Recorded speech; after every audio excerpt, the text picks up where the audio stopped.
the most useful feature, it has to be like, how people can access like all the publication. First, the Google will find you. The Google will crawl and index all the content like AU Space. This is just example, like from Dr. Rory McGill, and then like it's indexed like in Google. And we also use the OAI so that like you can achieve the federated searching. Now I'd like to show you a really nice feature. It's Cloud Harvester. It stands for Canadian Academic Research Library. What it does, it will allow AU Space users to search not only AU Space but also other open access repository and archive. For example, now I'd like to do a search. Okay. So if I go and click browse, it will show you like what you can search. Now I just do a search term.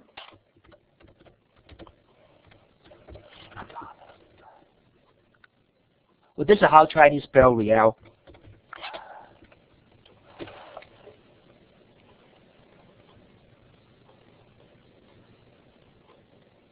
So your patience will always be rewarded.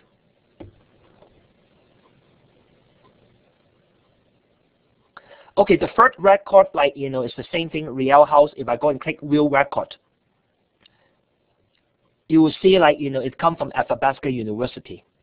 Now, if I go and click another record, exactly the same title, because first also deposit the same publication, University of Calgary. If I go and click that, you will see it comes from UOC. Now, I'm going to stop it here now and pass it on to my colleague, Colleen Elliott. He's going to talk about how the AU Space operate. Okay, thanks Tony and Lynn for moderating and everybody for coming. So you can see that I'm actually in the office with Tony here, so I'll be talking from Tony's microphone. So I'm going to be talking about AU Space specifically, but what I'm talking about relates to any institutional repository and of course even more to anybody using DSpace. So I'm going to show you some of the things that are involved with using it and how your work and information is preserved and organized for discovery.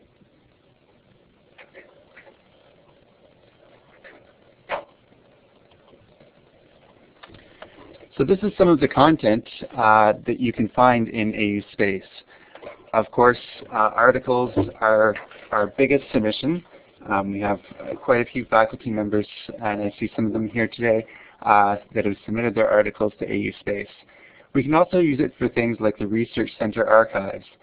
So this is a required reporting for people to get funding for research projects here or to go to conferences.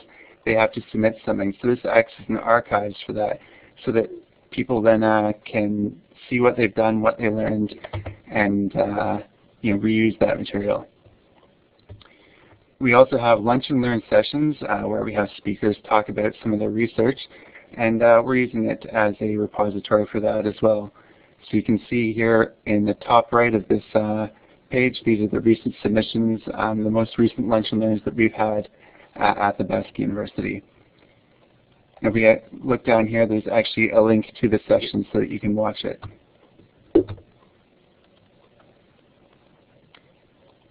For academic research, the CIDR, Canadian Institute for Distance Education Research, hosts all of their recordings here. So this is something that our moderator, Lynn Anderson, moderates this as well.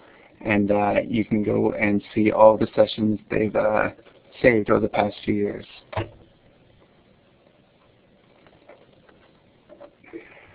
And for other things, e-theses, we have our Center for Distance Education theses and projects stored here that the students have submitted.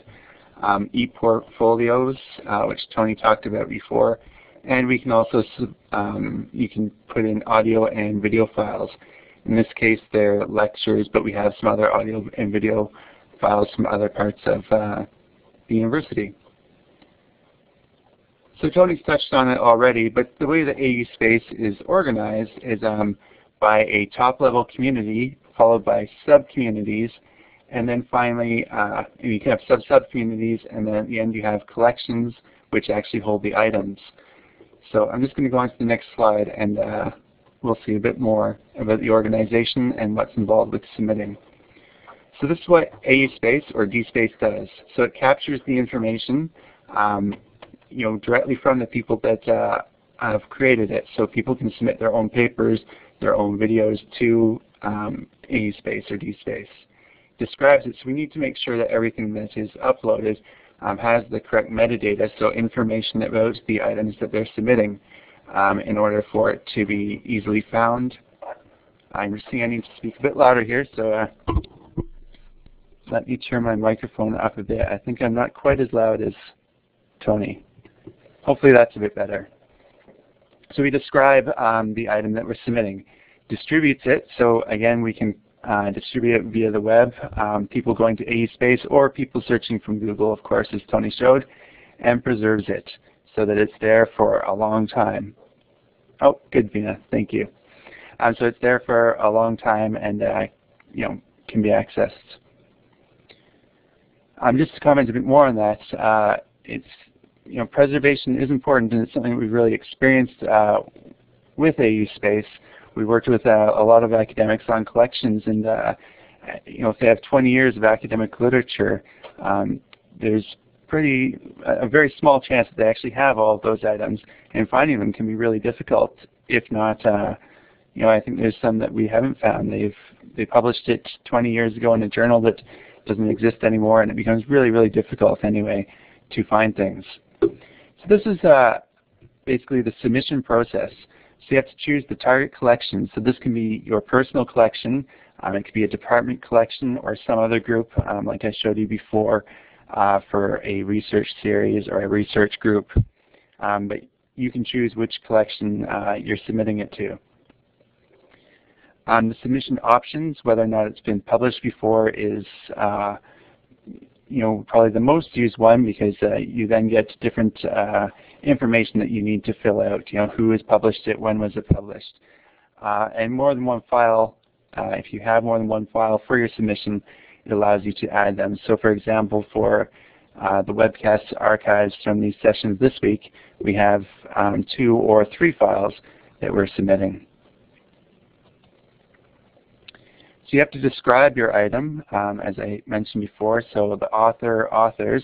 If you do have multiple authors, you just click Add More, and you can add basically an infinite number. There may be a limit, but it's not a limit that anybody's ever run into, of how many authors that you can add. You can also add publication information, what kind of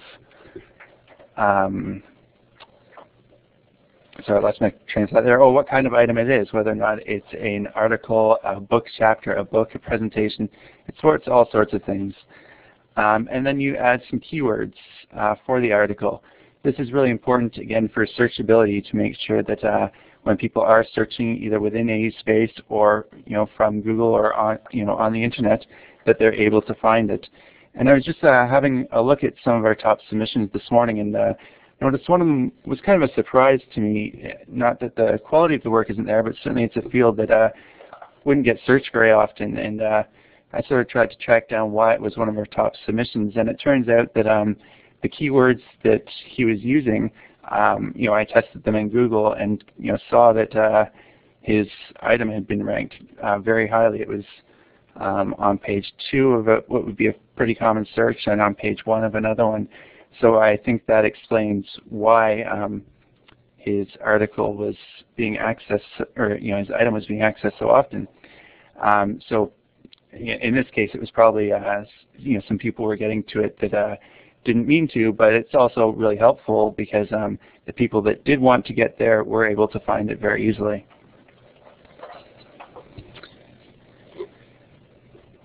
So in this sort of step in the submission process, it's really simple. Attach your files. Everybody's seen these sort of dialogue, or these upload submission boxes before. You select Choose, select the file, and click Next. If you have more than one file, you get a button that says Add Another File. It's very simple. You verify the submission, so it's a chance to go and look at everything that you've done, and then you have to agree to the license.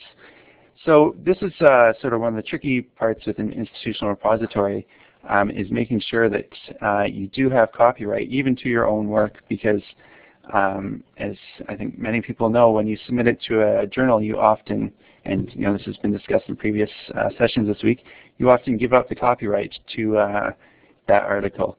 So we have a number of tools to help people with